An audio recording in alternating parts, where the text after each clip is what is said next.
que o presidente Luiz Inácio Lula da Silva se reuniu com os ministros para tratar sobre indicações para o Supremo Tribunal Federal e também para a Procuradoria-Geral da República. E o André Anelli vai trazer as informações agora. Tem previsão de quando esses nomes vão sair, hein, Anelli? Finalmente!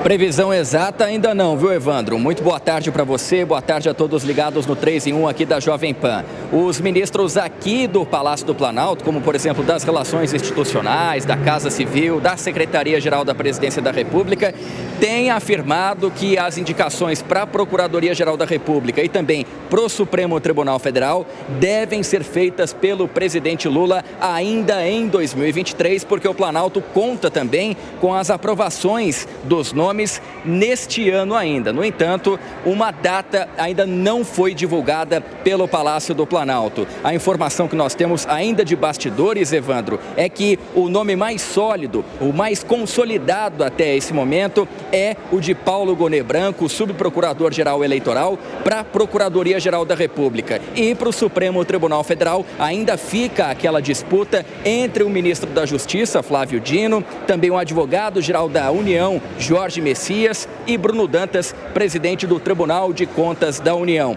Esses nomes são os favoritos até o momento, mas não tem nenhum despontando entre eles, pelo menos por enquanto. E a previsão do Palácio do Planalto é que realmente, então, esses nomes, tanto um para o STF quanto o outro para a Procuradoria-Geral da República, sejam divulgados ainda esse ano, mas sem data definida. Evandro.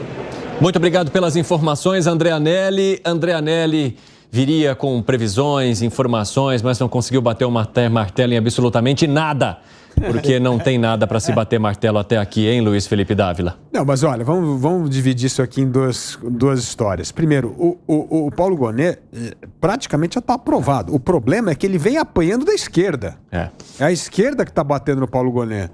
Porque já havia ali um consenso no governo, inclusive, com o presidente Lula, etc. Então, e é um nome, como a gente já conversou aqui, muito qualificado, preparado e não teria resistência alguma na PGR, o nome de Paulo Gonet. Na questão do Supremo, o nome de Bruno Dantas e do Messias são os nomes que têm muito mais facilidade de ser aprovado no Senado. O senador, o ministro Flávio Dino hoje, ia passar um calor e provavelmente teria resistência, o que seria uma derrota para o governo, justamente por uma das coisas que desgastou o ministro, foi o episódio da rainha do tráfico de drogas lá, casado com o chefão do Comando Vermelho, participar de eventos no Ministério com passagens pagas pelo governo. Então, esse é o desgaste que hoje o ministro Flávio Dino está. Então, o nome, tanto de Bruno Dantas como do Messias, vejo que teria facilidade em ser aprovado pelo Senado. Ô Piperno, como é que você avalia essa patinação aí para se indicar um nome? Tem a ver com esses motivos que foram apresentados aqui pelo Dávila, no teu ponto de vista? Sim, no caso do Paulo Gonet, de fato, a esquerda anda muito descontente porque o Paulo Gonet tem aí, enfim, manifestações por conta dos seus vários, inúmeros votos aí.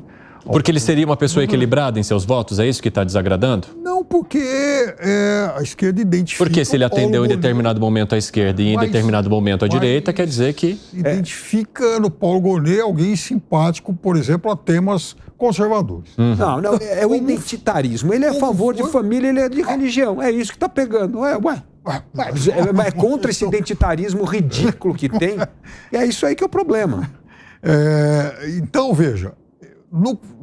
O Cristiano Zanin já foi uma escolha muito criticada e tal, de alguém também que apoia algumas pautas conservadoras. O Messias também. Então, eu diria para você que um setor de esquerda próximo ao presidente Lula fala: escuta, presidente, e aí, quando é que o senhor vai, de fato, escolher alguém que seja favorável aos nossos temas? O militante. Quando é que você vai colocar o militante? Não entendo isso. Que é, Segré? Se é para o STF, ele não tem que ter uma ideologia. Está aí para controlar o cumprimento. Tem uma ideologia. Mas aí, então voltamos aí. E nesse caso é para a Procuradoria-Geral da República. Tá, não, tudo bem. Mas se tem uma ideologia, então a questão da limitação de definições monocráticas no STF estaria válido, porque o que interessa é a interpretação da Constituição. E a Constituição é uma, não são 3, 4, 10. É uma só. Então por que os simpatizantes do PT falam, não, esse aqui não, porque tem indeterminado. É o cumprimento da lei. A pessoa tem que cumprir a lei. Não está aí para fazer militância. Olha esse pensamento, né? De, vamos colocar alguém alinhado à esquerda porque já participou. Não estou falando que é o seu pensamento. Não é isso. Eu estou falando pensamento. Você está olhando pelo outro lado. Você imagina, por exemplo, o Bolsonaro escolhendo para qualquer alguém que pensasse diferente. Alguém que defenda a Constituição. Porque o pessoal da esquerda já está falando o seguinte, bom, vamos colocar alguém no STF que, no final das contas, vai legislar. É isso que esse pessoal quer. Por quê? Porque você pode ter uma questão. O aborto é uma questão muito clara na Constituição em quais casos o aborto ele é permitido. Então a pessoa pode ser, no seu íntimo, a favor do aborto. Mas, quando ela senta ali, ela tem a caneta de ministro do Supremo, ela tem uma responsabilidade. Uma responsabilidade perante a Constituição Federal. Pouco importa o que ela pensa sobre o aborto. O que interessa é o que está escrito na Constituição. E ela vai julgar a ação de acordo com a Constituição. É assim que um país sério deveria funcionar. E não está funcionando, dada a reação da PEC ontem, seu Piper. Eu fico imaginando, por exemplo, se Bolsonaro, Trump escolhessem alguém que não fosse... Sabe por quê? Porque o conservador, ele não tem ideologia. Não tem. Ele é ideologicamente um conservador. O conservador, ele não é a favor de uma transformação revolucionária da sociedade, colocando ideologia goela abaixo das pessoas. Não. As transformações, elas são lentas. Ele respeita as tradições, os princípios, os valores que sobreviveram no tempo. E a lei. Inclusive, eu fico imaginando um conservador americano de 1973, naquela corte liberal, que ele exatamente tomando como base aí esse raciocínio. Olha, vocês estão absolutamente errados porque tudo tem que ser visto pelo viés conservador. Você deveria ser historiador, Piperno, porque sempre vai para trás. O Bolsonaro agora não está, o Trump não está. Não adianta o que eles teriam escolhido. O que eu estou dizendo é o seguinte, eles legitimamente têm o direito de fazer o que bem entende. Agora imagina, por exemplo, o Lula escolhendo alguém com o perfil do Barroso. Não pode. Querem responder? Ô, Piperno, eu acho muito sintomático como hoje a escolha de um ministro do Supremo, ela ganhou essa relevância. Não deveria ser assim. Por quê? Por conta dessa questão ideológica. Então isso é um sintoma muito claro, e seja de esquerda ou de direita, que tudo acaba sendo discutido no Supremo e barrando decisões do Congresso Nacional. Até porque a gente teve um ministro recentemente escolhido em que ele só está lá porque o presidente da República queria alguém terrivelmente evangélico. E que, nos seus votos terrivelmente evangélicos, não beneficiou, a grosso modo, Jair Bolsonaro. Piperno, quem é que tem sido mais beneficiado pelas decisões do Supremo? É a esquerda ou é a direita? Eu quero dizer para você o seguinte, tem um monte de decisão do Supremo até outro dia que o placar sempre se repetia, 9-2. Terrivelmente evangélico e o outro... Você quer que eu relembre algumas decisões do Supremo que beneficiaram a esquerda? Não sei se beneficiaram a esquerda. A começar, o que o ministro Gilmar Mendes falou? O presidente Lula só está aí por uma decisão do Supremo. Não beneficiou a esquerda?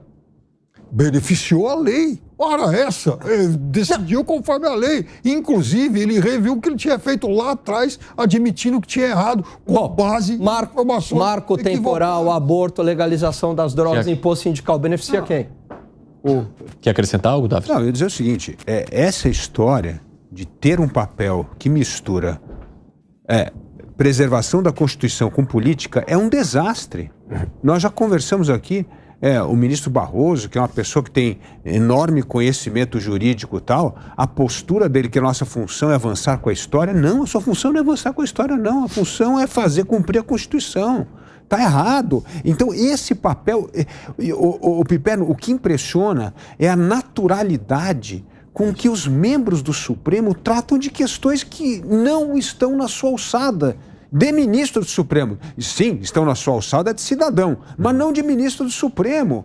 E isso é algo que acaba fazendo com que o Estado democrático de direito seja corroído por causa da imprevisibilidade da interpretação das normas e das leis e da Constituição brasileira. Que foi, Piperno? Não, aí você vê, Dávila, o Lula, enfim, o presidente Lula, por exemplo, é inclusive muito criticado pela esquerda por conta de escolhas que provavelmente não estejam levando em conta isso. A gente está falando do Paulo Gonet, a gente está falando do, provavelmente, o Messias, e de forma alguma, por exemplo, vai ficar aí circunstrito a mas são pessoas ligadas ao governo do PT a vida inteira. Como, por exemplo... Bom, o Jorge Messias a vida inteira, ele estava lá. Tudo bem, ele estava lá, mas eu estou dizendo que do ponto de vista de questões comportamentais e tal, ele não se enquadra no rótulo do outro que, por exemplo... De militante. Esse é um problema. Se colocar no Supremo alguém que é militante, é péssimo. Você vai enfraquecer o Estado de Direito. A gente tem que pensar que posição nós estamos nomeando a pessoa. Você não está nomeando para líder do governo. Líder do governo, concordo. Tem que estar totalmente afinado com o governo e tal. Agora, não no Supremo, que é um órgão de Estado. A crítica que nós fazemos aqui é que os órgãos de Estado, que é Ministério das Relações Exteriores, Supremo Tribunal Federal, vem sendo politizado por uma militância de esquerda que é péssimo para o país, que os interesses do país são permanentes. Você estava indo bem, acho que a crítica é pertinente, mas quando você fala que é politizado pela militância de esquerda, eu volto a me lembrar e volto a lembrar a nossa audiência do ministro, que só está lá porque ele é terrivelmente evangélico. Que foi, que a militância de esquerda tem a ver com isso? Olha como, de alguma maneira, a gente perdeu o foco da discussão, porque se nós temos duas opções, Flávio Dino e Messias, só por citar um exemplo, muito provavelmente a experiência e o conceito jurídico do Flávio Dino seja até superior que o do Messias. Eu não sei. Mas qual é a preocupação?